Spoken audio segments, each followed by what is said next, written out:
Boa noite, gente. Tudo bem? Para quem não me conhece, meu nome é Pedro. Eu sou psiquiatra infantil da equipe do Dr. Renato Mancini, né?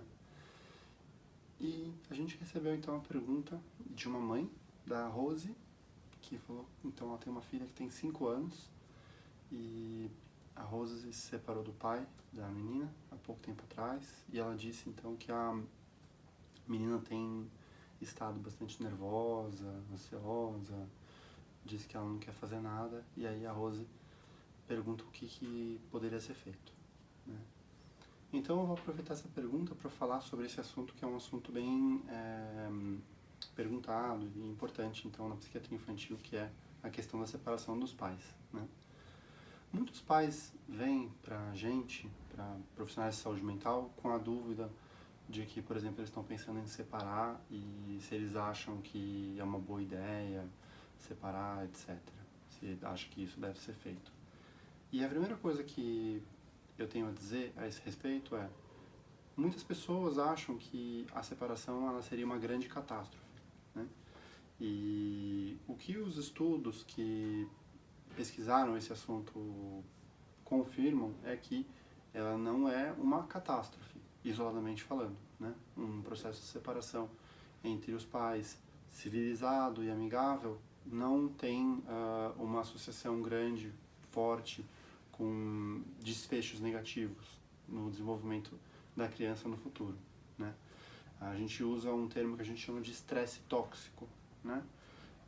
Em contrapartida, alguns eventos que podem inclusive preceder um processo de separação, como por exemplo violência doméstica, negligência da criança, abandono da criança, e então a criança presenciando um ambiente ou de violência física, mesmo doméstica, ou de muita animosidade entre os pais, muita agressividade, mesmo que só verbal entre os pais, isso está mais associado com desfechos negativos do que propriamente um processo de separação, isoladamente falando, né? O que nos leva ao segundo tópico que eu queria falar nesse assunto, né? A separação, ela nunca é uma coisa que cai isoladamente num cenário em que está tudo azul, em que está tudo perfeito. A decisão pelo processo de separação, e aí eu já reitero, ela é uma decisão do casal, né? Ela é uma decisão relativa, é uma decisão em que vão ser pesados o cenário em que esse pai e essa mãe dessa criança, eles continuam juntos, né? E possivelmente com uma animosidade importante, ou em que eles estão separados, né? Então, sempre tem que ser pesados os prós e os contras desses cenários, né? Do cenário 1 e cenário 2. E aí, assim, eu quero, claro, deixar bem claro que eu jamais seria a favor, isoladamente falando, de separação, e eu acho que ninguém é. A separação ela pode ser, na melhor das hipóteses, um remédio amargo, né? Para um relacionamento que não está dando certo. Mas, às vezes, essa separação pode ser, sim, a melhor decisão que um casal pode tomar para, inclusive, o futuro do filho desse casal, né? Então,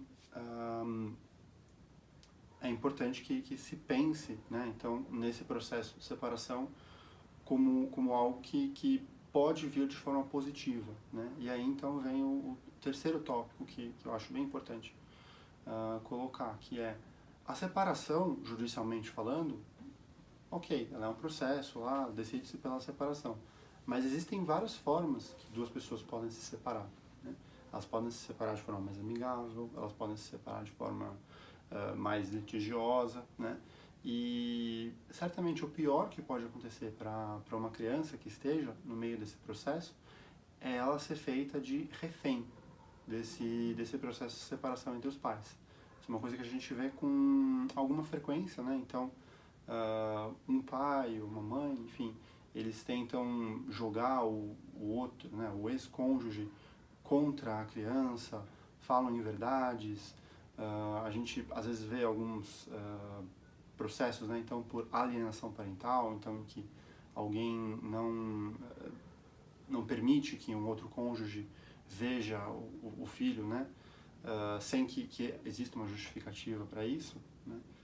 Então, a primeira orientação que eu daria para essa mãe, especificamente para todas as outras mães que estiverem vendo esse vídeo, pais, é que não coloquem o filho de vocês no meio de uma briga que vocês tenham como casal. Tentem, ao máximo, isolar o filho de vocês das animosidades, das agressões e das manipulações que vierem a fazer.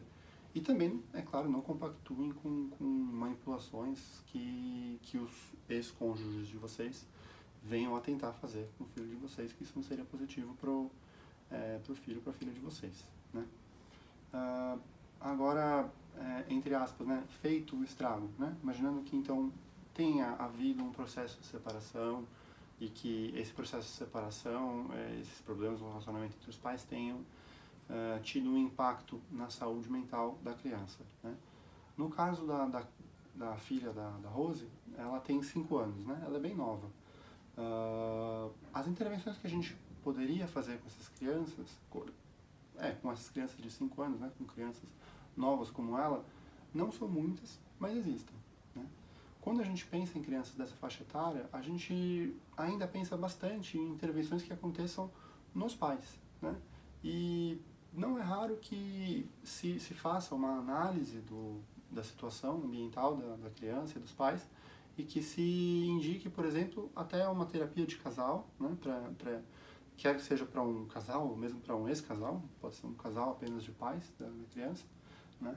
Ou, eventualmente, o que a gente chama de treinamento parental, né? Que é uma espécie de terapia mais específica, em que o foco é a criança. Então, são algumas das intervenções que a gente considera quando a gente está nesse quadro, né? O que eu diria para a Rose, é claro, é que as portas da clínica estão abertas, eu estaria super disponível para atender esse caso, para avaliar esse caso, essa situação, assim como também, certamente, os psicólogos da clínica também, mais especializados em psicologia infantil e essa parte também de manejo de casal, também poderiam fazer, tenho certeza, ótimas intervenções para esse caso. Tudo bem? Qualquer dúvida, estamos à disposição. Obrigado, gente.